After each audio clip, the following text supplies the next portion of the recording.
One, I am Mike James. Lagos State Governor Babajide Sanwo-Olu has called for a stronger collaboration between the state and federal governments to enable the state leverage on their comparative advantages. The governor, who was represented by the Deputy Governor Bafemi Hamzat, stated this while receiving the participants of the Senior Executive Course 47 2025 of the National Institute for Policy and Strategic Studies.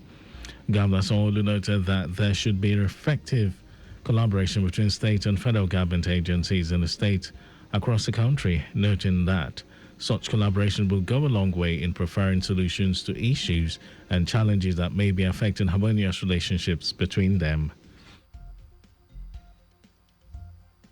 He enjoined the participants to include in their reports issues affecting state and federal agencies and how to find a lasting solution to frictions among them. In a bid to alleviate the suffering of indigent Lagos residents, another 275 people have benefited financial support from the Sanwo-Olu Cares Sanwo-Olu Listens initiative. This brings to a total of 627 beneficiaries this year who received between 300,000 naira and 1.5 million naira through the program, supervised by the Office of Political, Legislative and Civic Engagement. While speaking during the check's presentation at Alausa, Ikeja, Special Advisor to the Governor on Political, Legislative and Civic Engagement, Tajuddin Afolabi urged the beneficiaries to utilize the funds properly. Afolabi also urged them to take advantage of the health insurance scheme, Ilera Eko, to enhance their general well-being. He had this to say.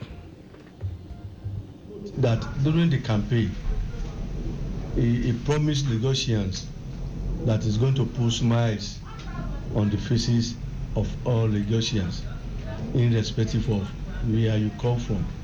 But with a professor that you must be a resident of Lagos State, and I've asked them, please, this check that you are giving, use it for what it is meant for. Use it for what it is meant for. It's very, very key. Some of the beneficiaries who were visibly elated appreciated Governor Sanwo-Olu for upholding integrity by fulfilling his electioneering promises to put smiles on the faces of the less privileged in the state. They have this to say. What they've done is really appreciative, so I would really appreciate them for what they've done. With this initiative, at least I can be able to maybe start a little business with this, so it's really encouraging. I'm a makeup artist and I do microblading and lash extension, so I wanted to put it on my business. Lagos State are doing good and they are good. Thank you very much. God bless. I really appreciate Lagos State government, Mr. Babajide Sanwo-Olu, for this opportunity given to us. Just to say thank you to Governor of Lagos State. The financial assistance varies from house rent to small-scale business upgrade, school fees, medical bills, among others.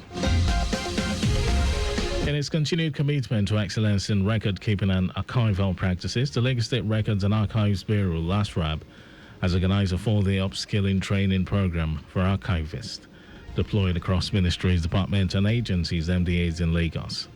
The training themed Managing Public Sector Records for Sustainability and Effective Service Delivery was designed to enhance the capacity of archivists in modern records and archives management practices. Director General of LASRAB, Toyin Ogulano, described the training as a strategic investment in the professional development of archivists and the sustainability of public sector legacies. Ogulano said the participants were exposed to a comprehensive curriculum, including introduction to public records and archives management, advanced index and filling techniques, setting SMART goals, team bonding strategies, understanding public service values, and the principles of integrity, accountability, and transparency. The Niger State government has asked residents of over 2,000 riverine communities to relocate to safer grounds following fresh flood warnings issued by the federal government and the Nigerian Meteorological Agency. Special Advisor on Media and Strategy to the Governor, Jonathan Vassa, urged the residents to take the warning seriously in order to avoid a repeat of the recent Mokwa flood tragedy. Vasa said there is an urgent need for residents living along river banks to move to higher ground to avoid a major disaster.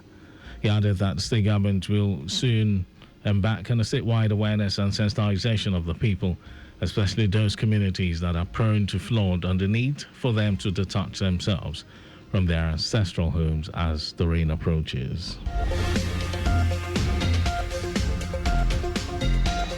The Lagos State chapter of the All Progressives Congress, APC, has condemned the accusation made by the African Democratic Congress, ADC, alleging that President Bola Tinubu is exploiting the death of former President Muhammadu Buhari for political publicity. Lagos APC spokesperson Sheye Oladejo said President Tinubu and late Muhammadu Buhari shared a political alliance rooted in mutual respect, democratic ideals, and nation building. Oladejo said Tinubu's attendance at memorial events and his public tribute to the late president reflects not opportunism but loyalty and national leadership, while urging Nigerians to see through this dangerous attempt to politicize a movement of collective reflection. The party called on the ADC to tender an immediate apology to the family of the late president, the Nigerian people, and the office of the President of the Federal Republic of Nigeria. In foreign news, the Syrian presidency says it will deploy a new force to halt the deadly sectarian clashes between Bedouin and Druze fighters in the south of the country. Syrian interim president Hamad al-Sarraj's office urged all parties to exercise restraint amid reports of renewed fighting near the city of Sueda. More than 700 people are reported to have been killed since the violence erupted on Sunday. Government troops deployed to the area were accused by residents of killing Druze civilians and carrying out extrajudicial elections. Meanwhile, Israel and Syria have not publicly commented on the reported ceasefire agreement. In sports, Everton's women's team has congratulated their Nigerian player Tony Payne and the Super Falcons following their emphatic 5-0 win against Zambia in the quarterfinals of the WAFCON. Payne was not in action, but her absence was not felt as the Super Falcons overwhelmed the Copper Queens. In the group stage, they managed to score 4 goals compared to Zambia's 6, and which were accounted for by Barbara Banda and Rachel Kundananji. The last meeting between both teams at WAFCON saw Zambia end a 1-0 win in the third-placed playoff in 2022. That was our news at 1. Just before we go, Preston phones distract. Avoid it while on the wheels. You can follow us and like all our various social media platforms: X, Traffic Radio 961, Facebook, Lagos Traffic Radio 96.1 FM, Instagram, Lagos Traffic Radio 961. Subscribe and watch our news and programs live on YouTube, Traffic Radio 961. Visit our website, www.trafficradio961.ng. You can also listen to Lagos Traffic Radio on my Lagos app for timely updates. Did you know that Sanwo-Olu administration initiated the Lagos State Employability Support Project to address the labor skill gap and unemployment problems? You can get more details on the Lagos Government website, and for contact with the newsroom, send a message to info@trafficradio961.ng. And that ends the news broadcast compiled by Zainab Adebeshi. Thank you, Lagos. My name is Mike James. Good afternoon.